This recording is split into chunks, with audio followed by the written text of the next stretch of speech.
একমাত্র ডক্টর ইউনূস ছাড়া অন্য কোনো উপদেষ্টাকে বর্তমান শহীদ পরিবার বা আপামর জনতা আর বাংলাদেশের বলে বিশ্বাস করতে পারেন না। এটা হলো বাংলাদেশের সবথেকে বড় সংকট। সুতরাং আমার পাশে আজকে শহীদ পরিবার দুজন বসবার কথা ছিল, প্রচণ্ড জ্যামের কারণে তারা একটু দেরি হয়েছে। তো আপনাদেরকে আজকে আমরা যা বলছি, এটা বাংলাদেশের এই প্রায় ১,৫০০ শহীদ, অগণিত আহত যোদ্ধা এবং বাংলাদেশের আপামর মানুষের প্রতিনিধিত্ব করে, আমরা গায়ের জোরে প্রতিনিধিত্ব বলছি না, আমাদের জবান মানুষের কাছে ম্যাচ করে কিনা এটা আপনারা নিশ্চয়ই সামাজিক যোগাযোগের মাধ্যমে তো এই রিয়াকশনটা পাবেন। তা আপনাদেরকে একটু শুধু ঘোষণাপত্র নিয়ে আমরা অনেক বড় ফিডব্যাক দিব না। সবার আগে আপনারা বলি, আপনারা জানেন কোনো অরাজনৈতিক পাটাতন থেকে এই ঘোষণাপত্র ৩৬ জুলাইয়ের মধ্যে হতেই হবে।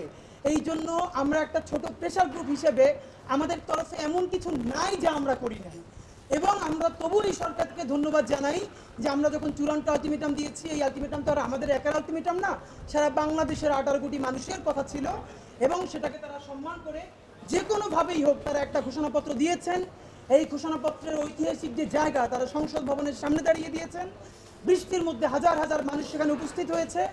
অসাধারণ রাজনৈতিক সমঝোতা হয়ে বাংলাদেশের ফ্যাসিবাদ বিরোধী লড়াইয়ে সকল রাজনৈতিক দলের নেতৃবৃন্দ সেখানে তার পাশে ছিলেন, শহীদ পরিবার ছিলেন। এই উদ্যোগটার জন্য আমরা তাদেরকে ধন্যবাদ জানাতে চাই।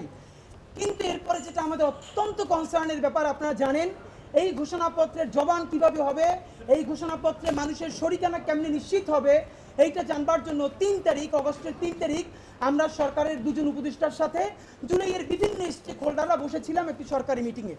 সেই সরকারি মিটিংয়ে আমরা উপদেষ্টাদেরকে জিজ্ঞেস করেছি যে এইখানে যে আমাদের দীর্ঘ ২০০ বছরের ব্রিটিশ বিরোধী লড়াই, যার চূড়ান্ত আকাঙ্ক্ষার প্রতিফলন ঘটেছে আমাদের মহান ১৯৪৭ সনের আজাদির মধ্য দিয়ে, তার সুনির্দিষ্ট তাকে স্বীকৃতি আছে কিনা।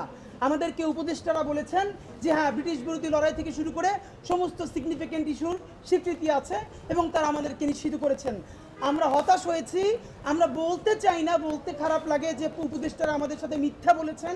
আমরা ড্রাফট দেখতে চেয়েছিলাম, তারা বলেছে বিশেষ কারণেই যাতে আমরা ড্রাফটটা না দেখি, তার আমরা যেন ট্রাস্ট করি। আমরা আজকে আপনাদের সামনে বলতে চাই, প্রধান উপদেষ্টার সেদিনকে বক্তৃতাটা আমরা অন্যভাবে বারবার দেখেছি। আপনাকে প্রধান উপদেষ্টা মহোদয়, আপনি কিভাবে দ্য ওয়ে ইউ টক, আপনার বডি ল্যাঙ্গুয়েজ, আপনি কোনটা স্পন্টেনিয়াসলি বলেন, কোনটা ইম্পোস্ট, এটা বোঝা যায় আপনার কথায়। পুরো যে বক্তৃতাটা, যে স্টেটমেন্টটা, যে ঘোষণাপত্রটা আপনি পড়েছেন, এইখানে আমরা আমাদের ডক্টর ইউনূসকে পাই নাই।